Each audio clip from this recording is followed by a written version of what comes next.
जय जय श्री राधे। मेरे चैनल पे आपका खूब स्वागत है। आज की वीडियो में फ्रेंड्स हम जो है आषाढ़ महीने में जो सत्यनारायण भगवान की कथा जो चतुर्मास शुरू होने से पहले की जाती है उसकी पूजा विधि यहाँ पे मैं आपके साथ शेयर करूँगी।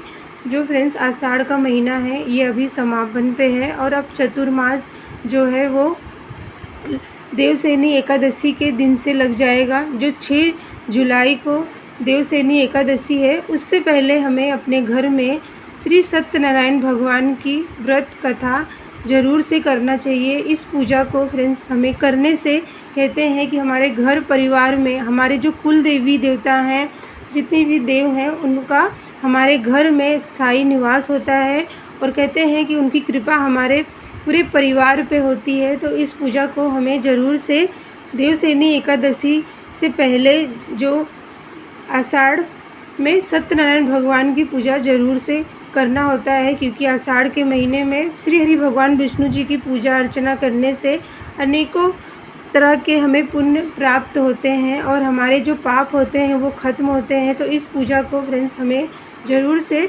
सुबह के समय ये पूजा करनी है। सुबह के समय जब जो समय होता है वो कहते हैं कि पवित्र होता है, तो इस समय पे हमें इस पूजा को करना चाहिए। तो आपको सुबह सवेरे में जो है एक चौकी पे पीला आसन लगाएं, पीले कपड़े बिछा के, और उस पर सत्यनारायण देव की आपको फ़ोटो रखनी है। श्री गणेश भगवान, माता लक्ष्मी जिसे गौरी गणेश के रूप में उनको रखना है, उनको भी जल अभिषेक और पंचामृत से स्मरण करें। लेकिन उससे पहले आपको जो है कलश का पूजन करना है, क्योंकि कलश में कहते हैं कि सभी देवी देवता उनमें आके वास हो जाता है। तो इसीलिए फ्रेंड्स हमें कलश स्थापना ज़रूर से करना चाहिए, क्योंकि ये समृद्धि की पूजा है। तो इसलिए हमें कलश पूजा का विशेष बताया गया है। और यहाँ पे जो है सभी को स्नान करवा के, लड्डू गोपाल है या शालिग्राम है तो उनको आपको पंचामृत से आज के दिन अभिषेक करवाना चाहिए। और एक घी का दीपक जला के उसको हल्दी की जो बाती होगी उसे हल्दी से रंग ले। दीप को भी अच्छे से मतलब चंदन से, तिलक रोली से तैयार कर दे, फूल से दीप पूजन करें। और उसके बाद आपको जो है यहाँ पे सत्यनारायण भगवान की जो व्रत कथा है वो करें। और यहाँ पे सभी को हमने जो दीप को फूल अर्पित कर दिया है। जो कलश है उसमें हमने हल्दी, सुपारी और 1 रुपये का सिक्का, या फिर आप हल्दी और कुमकुम भी डाल के और थोड़े से अक्षत और फूल में आपको लगा के 5 पल्लू लगा के उस पर नारियल रखना है, स्वास्तिक बना दें। मुख पे आपको कलावा बांध देना है। सबसे पहले हमें कलश का ही पूजन करना है। हमें वहाँ पे सभी को मतलब आमंत्रण जिसे कहते हैं कि पूजा में अपने देवी देवताओं के सभी कलश के रूप में उन पे कलश पे ही सभी का वास हो जाता है।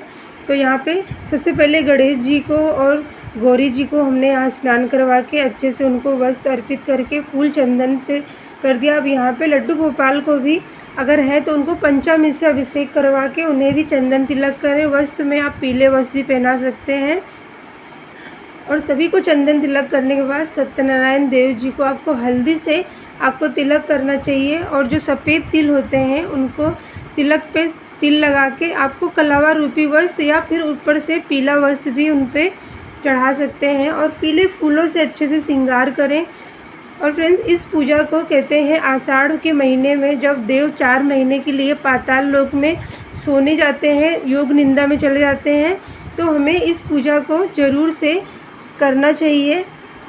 तो ये पूजा जो है देवशयनी एकादशी से पहले करें। और उसके बाद फ्रेंड्स हमें यहाँ पे श्री हरि भगवान विष्णु को जो तुलसी पत्र होता है वो 3 पत्ते वाला दल हमेशा चढ़ाना चाहिए। 3 पत्ते उसी में लगे हों और उस पर चंदन लगा के हमें सत्यनारायण देव भगवान को चढ़ाएं। लड्डू गोपाल के पास भी हम यहाँ पे तुलसी रख देंगे।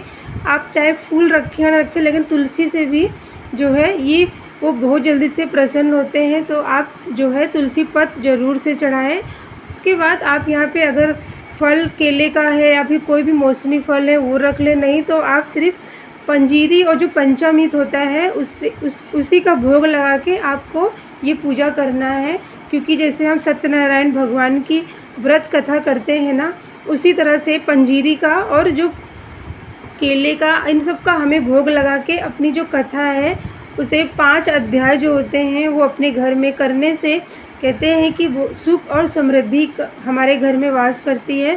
तो फ्रेंड्स, अपने हाथ में ना हमें जो है थोड़े से फूल और तुलसी का पत्त और जो है 1 रुपये का सिक्का या कुछ भी फूल पत्ते लेके आपको कथा सुनना चाहिए। कभी भी खाली हाथ हमें जो है कथा ना सुने। अपने मस्तक पे भी तिलक चंदन करें, हाथों में जो है कलावा रूपी जो धागा होता है उसे बांध लें, और जो किताब होगी उसको भी आपको कपड़े से अच्छे से साफ़ कर लेना, पोंछ लेना है। उन पे भी आपको हल्दी से तिलक करना है।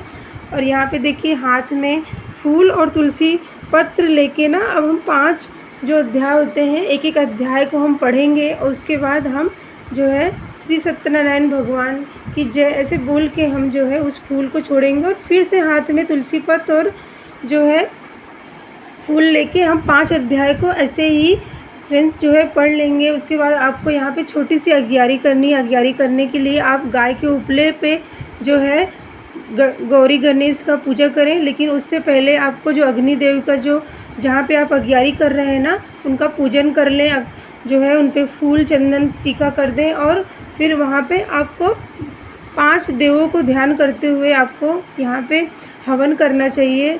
आप अगर आपके घर में हवन बना हुआ है तो उसे करें, नहीं गुड़ से घी से भी आप बना सकते हैं, नहीं तो हवन सामग्री का जो होता है उससे बनाएं। और यहाँ पे आपको आरती करें श्री सत्यनारायण भगवान की, जो श्री लक्ष्मी नारायण रमणा जो आरती है उसका गायन करें। और अपनी पूरी परिवार के साथ आप इस कथा को करते हैं तो आपके जो है परिवार में प्रेम भावना और सुख समृद्धि वास करती है। और उसके बाद फ्रेंड्स आपको एक सीधा निकालना है, जो कच्चा सीधा होता है उसको निकालें, नहीं तो किसी पंडित को आपको जो है दक्षिणा देके उनके नाम का दक्षिणा निकाल दें। और बाद में आप मंदिर में जाके इस सीधा को या फिर पैसे को आप दान कर सकते हैं। इस कथा को हमें आषाढ़ के महीने में ज़रूर से करना चाहिए। तो यहाँ पे मैंने आपको बहुत ही आसान तरीके से मैंने बताया कि आषाढ़ महीना समाप्त होने से पहले आपको इस व्रत कथा को जो है सत्यनारायण देव की कथा पूजा ज़रूर से करना चाहिए। तो मिलते हुए फ्रेंड्स आपको अगली वीडियो में, तब तक के लिए जय जय श्री राधे।